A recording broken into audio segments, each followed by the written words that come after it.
Bonjour tout le monde, alors ici les pandas de la chaîne Ekwai. Alors je vous présente une vidéo, une théorie que j'ai trouvée sur un de mes jeux vraiment préférés, qui a marqué mon enfance même. C'est une théorie sur le jeu Zelda Majora's Mask. Alors j'espère que vous allez aimer la vidéo. Alors à plus tard. En parcourant les internets, je suis tombé sur une théorie concernant mon Zelda préféré, Majora's Mask. Le, la trouvant intéressante, et n'étant pas certain qu'elle soit si connue que ça, je me suis donc mis en tête de vous l'exposer dans une vidéo. Il va sans dire qu'il va y avoir du spoiler et pas que sur l'épisode en question. The Legend of Zelda Majora's Mask a une lourde réputation qui le précède. Il est l'épisode le plus sombre, le plus mélancolique et le plus sinistre de toute la série. Et pour cause, tout dans ce jeu a été conçu dans ce but. Même les quêtes secondaires ne transpirent pas la bonne humeur. Entre Romani et Clémia, qui ne peuvent pas faire grand-chose face à l'invasion de l'Orange par des spectres, les forçant à fuir. Enju et Kafei, dont le mariage a été empêché par une malédiction touchant le jeune homme, ou encore la jeune Pamela dont le père s'est transformé en monstre vivant, Jibdo. On ne peut pas dire que la joie de vivre soit au rendez-vous dans cet épisode. L'ambiance générale du site est donc focalisée sur des émotions négatives, alors que les autres Zelda nous ont habitués en majorité à l'émerveillement et à la passion pour l'aventure. Même les deux concepts centraux du jeu reflètent une certaine emphase faite sur la mort. Tout d'abord, les trois masques principaux qui permettent de devenir une peste mojo, un Goron ou un Zora sont obtenus grâce à des morts. Si cela est assez évident pour les deux derniers, celui de la peste mojo pose problème, vu qu'on est directement transformé par Skull Kid. Cela dit, le fait de croiser dès le début du jeu une jeune pousse mojo morte suffit pour se convaincre que notre masque est habité par l'esprit de celle-ci. Et Taya trouve que Link ressemble à la pousse morte. Et puis, n'est-ce pas en jouant le chant de l'apaisement permettant ainsi à ces personnages de reposer en paix qu'elle obtient les masques? La meilleure illustration de cela reste les statues que l'on peut créer à l'aide d'un champ particulier. Vous pouvez créer des statues à l'effigie de chacune de vos transformations. Étrangement, le résultat ressemble plus à un monument mortuaire qu'autre chose. Et encore plus étrangement, Link peut créer une statue de sa forme origine, alors qu'il ne peut pas le faire pour les masques autres que ceux obtenus par des morts.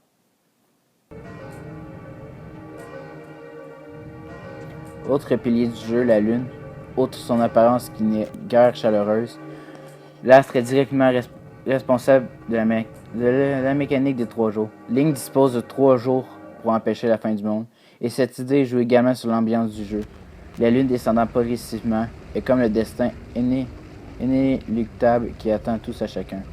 La mort arrive et rien ne semble pouvoir la stopper, de quoi causer un bon vieux sentiment d'oppression auprès du joueur. Et histoire d'achever votre bonne humeur, si vous échouez, c'est l'image de Link happé par une tempête de feu qui s'offrira à vos yeux, avant que le jeu ne vous ramène à votre point de départ, piégé que vous êtes dans ce cycle éternel et sans fin.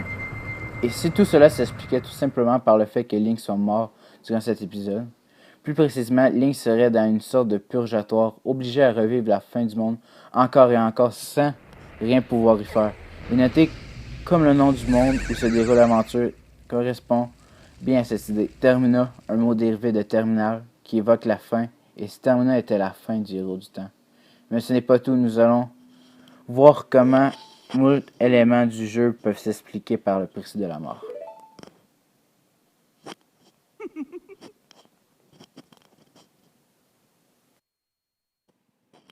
Elizabeth Kubler-Ross, psychologue, est connue pour sa théorie des 5 stades de la mort annoncée. Pour résumer les choses simplement, ce schéma explique que lorsqu'une personne apprend qu'elle va mourir, plus particulièrement en cas de maladie à phase terminale, elle peut passer par 5 phases, 5 émotions la conduisant au trépas. Le déni, la colère, le marchandage, la pression et enfin l'acceptation. Ce qui est intéressant avec le monde de Termina, c'est la façon dont le déroulement du jeu semble refléter ce schéma. En effet, chaque grande région de Termina et donc chacune des 5 séquences de la quête principale tourne autour des fameux stades de la mort annoncés. Bourg-Clocher, le déni. Zone centrale, le terminal Bourg-Clocher se caractérise surtout par sa population assez sereine contre le tenue de la lune qui se rapproche dangereusement du sol. Mieux la ville s'apprête à célébrer le carnaval du temps, festival consacré aux 4 géants vénérés dans leur religion, comme si de rien n'était. Et tandis que certains illuminés minimisent le danger, comme l'épéiste qui dit pouvoir trancher la lune en petits morceaux inoffensifs si le besoin s'en fait sentir. D'autres pensent carrément que ces histoires de fin du monde ne sont que des palivernes et canulars. Et c'est ainsi que Bourg-Clocher apparaîtra aux joueurs, une capitale effervescente où chacun vit sa vie comme si tout était normal. La ville baigne donc dans la plus parfaite insouciance et matérialise. De ce fait, le premier stade du modèle, le déni. Pour les habitants de Bourg-Clocher, pourtant installés juste au beau milieu de la trajectoire de l'astre, il n'y a pas à s'en faire. Il n'y aura pas de fin du monde. La lune ne tombera pas. Et si elle devait tomber, ce ne serait pas un si gros problème que ça. Les marais du sud, la colère. Au sud du pays se situent les marais avec leur cœur, le palais Mojo. Là-bas, le roi Mojo règne sur tout, le sud, mais un événement est venu perturber le calme du royaume. Les marais sont envahis par des flots toxiques empoisonnant toute vie animale comme végétale, et la princesse Mojo a disparu. Ne sachant que faire pour solutionner la situation, le roi Mojo s'en prend physiquement à un singe, ami de sa fille, l'accusant d'avoir enlevé la princesse et de l'avoir emmenée au temple de Bois Cascade. Peu importe ce que Link ou le singe pouvaient faire ou dire, rien ne calmait le roi. Si ce n'est lui, rendre sa fille adorée. Pourquoi? Parce qu'il est ivre de colère. C'est la rage devant la perte. Car à ce stade de l'aventure, on ne sait même pas si la princesse est encore vivante. De son enfant qu'exprime le monarque végétal, et c'est le second stade du modèle. Le pic des neiges, le marchandage. Si Bourg-Clocher et les marais pouvaient encore laisser perplexes, les choses deviennent toujours plus évidentes lorsque Link arrive au pic des neiges. Skull Kid a lancé sur la montagne une puissance malédiction qui fait que le jet gagne progressivement les territoires Goron. Certains d'entre eux ont même été changés en statues de glace avant l'arrivée de Link. Mais surtout au fond d'un gouffre, Link a découvert la tombe de Darmani, héros des Gorons et aimé de tous. Ce dernier s'était lancé à la poursuite de Skull Kid à travers le pic des neiges, tombant malencontreusement dans un ravin, ce qui causa sa fin tragique. Et quelle est la réaction du fantôme du Goron en comprenant que Link peut le voir, grâce au monocle de la vérité. Il, il croit se trouver devant un puissant magicien et lui demande de lui redonner la vie. Ne serait-ce pour quelque temps afin qu'il puisse sauver le village Goron, chose à laquelle le héros du temps répond par le négatif, naturellement. Et c'est en jouant le chant de l'apaisement que Link récupère le masque de Goron, permettant à Darmini de reposer en paix, sachant que quelqu'un va utiliser sa force pour sauver les Gorons. Cette partie de l'histoire est clairement une illustration de la phase du marchandage. Plutôt que d'accepter son trépas, Darmani a continué à errer en cherchant le moyen de briser la malédiction du Pic des Neiges. Et lorsque Link est apparu devant lui, il a tenté de négocier un retour dans le monde des vivants en vain. Au lieu d'accepter son sort, le héros Goron voulait obtenir un peu plus de temps.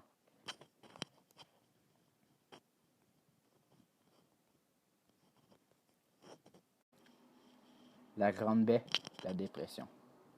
Le passage à la Grande Baie me semble être le plus évident de cette théorie. Ce lieu est également la proie d'un maléfice lancé par Skull Kid, et cette fois il s'agit d'un réchauffement progressif des eaux. Lulu, une jeune chanteuse Zora, craignant pour la santé de ses œufs, confie ces derniers aux scientifiques de la baie, qui les placent dans un aquarium à température idéale pour leur développement. Mais les pirates Gerudo attaquent le laboratoire et volent la progéniture. C'est dans ces circonstances que Link arrive à la Grande Baie sur la plage et découvre Miko, petite amie de Lulu qui était allée récupérer les œufs chez les Gerudo et qui lui coûta la vie. Et en allant à la rencontre de la mère, Link ne découvre qu'une Zora émurée dans un silence complet qui regarde avec tristesse l'horizon. Il est évident que cette phase du jeu symbolise la dépression. Lulu est horriblement inquiète pour ses œufs. Ainsi, les jeunes mères dépriment en silence en supposant que ses enfants vont périr aux mains des Gerudo.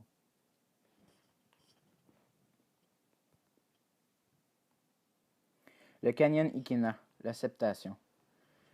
Dernière partie du jeu avant le donjon final, le canyon Ikena est la région où la mort est la plus présente.